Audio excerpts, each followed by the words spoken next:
Hey everybody, John the Other here, obviously.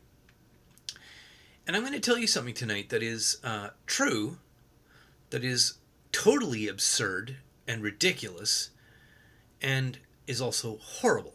Like, utterly and bottomlessly horrible. So, true, completely ridiculous, and completely bottomlessly horrible. And that's the warning I'm going to give you. Now, if you've been paying attention to Canadian news and Canadian media, you will probably have heard of something called the Murdered and Missing Aboriginal Women problem or inquiry or issue, uh, because it's been getting a lot of coverage in the last week or so. And our ding dong Prime Minister Justin Trudeau recently at a talk called it a what do you call it, a genocide, right? And he got jumped on. He got pounded a lot in the media for that, although I think maybe he's not entirely wrong when he says it, although for different reasons, and we'll get into that in a second. Now, if you're in Canada, if you're a Canadian and you've watched the media, you'll be aware that the murdered and missing Aboriginal women is not a new issue, and it's not a newly covered issue. It's something that has been getting fairly high profile coverage in our mainstream news for about 15 years. In fact, I can recall that it makes it into the front page of the print newspapers about one time every month, going back at least 15 years. So whether this is a 15-year-old problem or it's a 100-year-old problem that we've known about for 15 years, or maybe I just don't remember what they were talking about 20 years ago in the paper, this is not a new issue. And it's also not a fake issue, because it's not like the wage gap, which is just a fiction pushed by the media. This is actually a real problem. Women in the native Aboriginal communities disappear off the face of the earth or get murdered at a rate far higher, like vastly higher, than almost any other demographic on earth, certainly in Canada. And I was at a seminar, an information session put on at Simon Fraser University about 4 years ago, at which there were a bunch of social workers and Native community leaders and healthcare workers and Native politicians and band leaders and stuff, because that was at the beginning of when the federal government was going to put a whole bunch of money aside to do an inquiry into the murdered and missing Aboriginal Native women problem. And they had to do a bunch of research and go to all the different bands, go to the bands in rural Alberta and the bands in northern BC and the bands in suburban Ontario and so on and so forth, to canvass the local band councils and find out what was going on in all these different bands, because there's an information compartmentalization problem.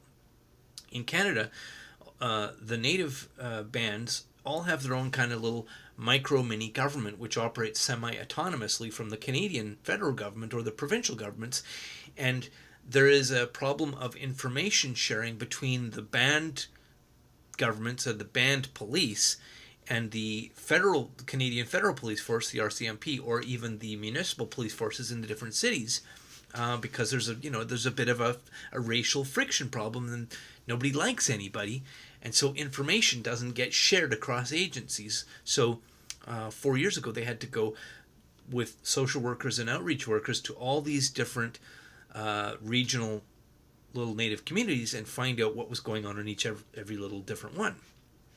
And what they found was presented at this seminar, at which there was a tribal chief there, and there was some outreach workers, and there was some social workers, and there was some activist guys, and the information was presented to us of the people across Canada in the Native communities getting killed, getting murdered, or just disappearing off the face of the earth. 7 out of 10 of them were men and boys, not women and girls. So why is it that we are talking about murdered and missing Aboriginal women? Now, I'm not suggesting at all, I am not suggesting that the problem of murdered and missing Aboriginal men or boys, or men and boys, is a separate problem that we should give our better attention to. I'm saying, and the data says, that there is a murdered and missing Aboriginal person problem. And of that group, people getting killed or going missing, 7 out of 10 of them are men and boys from the Native communities. So why is it that we are looking at this as murdered and missing Aboriginal women? Well, to answer that, I'm going to give you an analogy.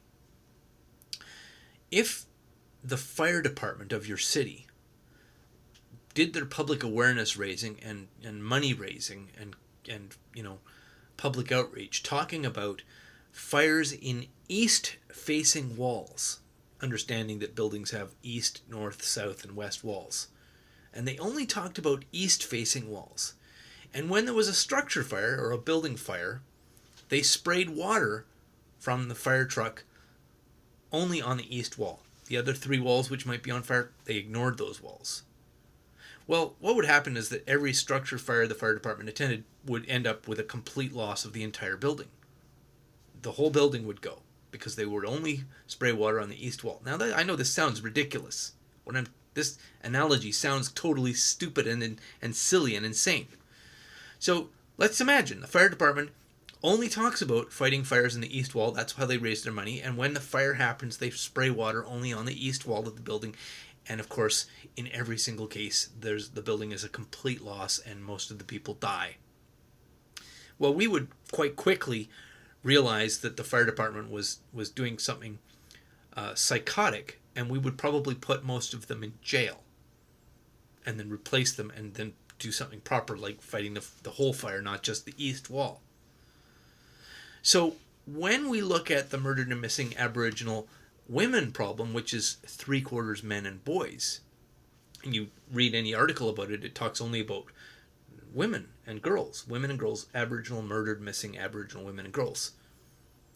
And the possible problems causing this are misogyny and structural male violence and patriarchy and suppression of women and misogyny and violence against women. Well, when your model of what's going on is not realistic, doesn't match the reality of what's going on, the solutions that you try to come up with won't work, can't work.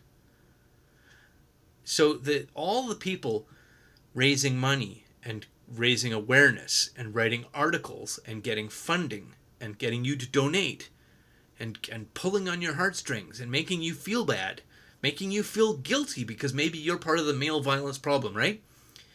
And if we are going to pretend we're going to only put fires out on the east-facing walls and let the other three walls burn freely, then we're not even trying to solve the problem because we don't want to.